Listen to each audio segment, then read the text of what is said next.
Hello, this is JM Fire and Rescue. We're a private fire service based in West Wales. We cover the whole of the UK. We provide fire safety cover at events and commercial sites. This is just a video to demonstrate one of our Landrover Discovery fire vehicles.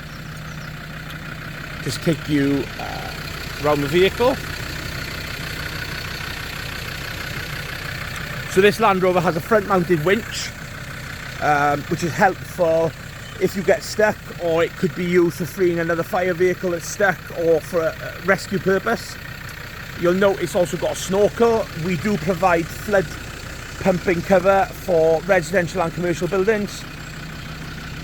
I'll just take you to the rear of the vehicle. This particular Land Rover is fitted with what's known as a fogging pump.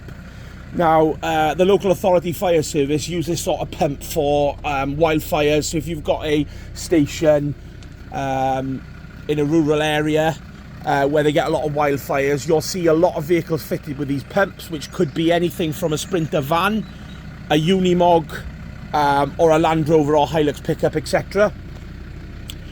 The advantage of these pumps is, I mean, for example, this water tank holds 220 litres of water and 20 litres of foam. The pump only consumes 13 litres of water a minute. So if you're dealing with a grass fire in the middle of nowhere where you don't have hydrants or open water, the water will last you, and it's surprising how well they deal with grass fires. If they're in the right hands and the person has been trained correctly, they really are useful. They're also good for bin fires.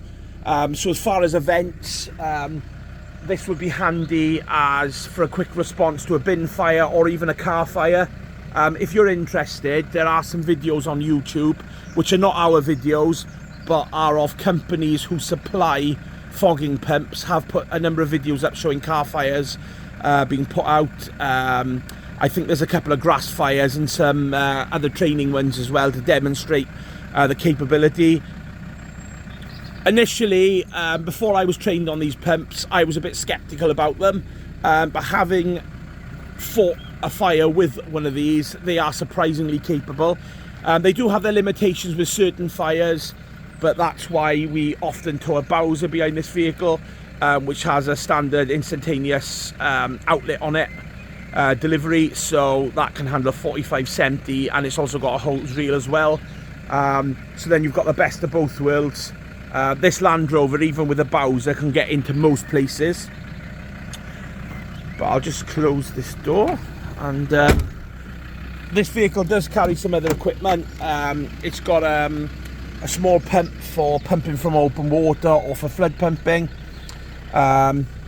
We use this hose. That's actually not a fire hose. We use it for flood pumping because often in flood water and in those conditions, hoses get damaged, so we avoid using the fire hoses where possible.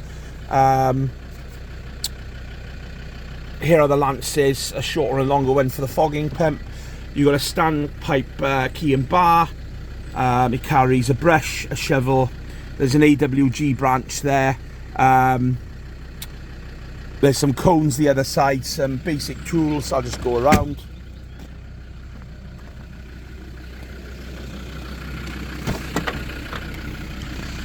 You can see, so the standpipe key is actually underneath. The reason the standpipe itself isn't there, because it's a double head, it doesn't quite fit. We have got a single head which is going in here, so that will be kept underneath. There's some fire extinguishers in the cab, which again are Fire XO. We use those because they can be used on all types of fires. I actually put out a tractor fire using a Fire XO extinguisher, or a number of them, and I was impressed with how good they actually are. I know there's a lot of people out there that are not quite sure about them, but they do actually work really well, which they should do because they meet all the standards. But yeah, this is our Land Rover. We'll try and upload as many videos as possible of different vehicles and equipment we have. But if you have any questions, please let us know. If you're looking for event or commercial fire cover, please get in touch. We're very approachable and we'll help you wherever we can. Please like and subscribe. Thank you.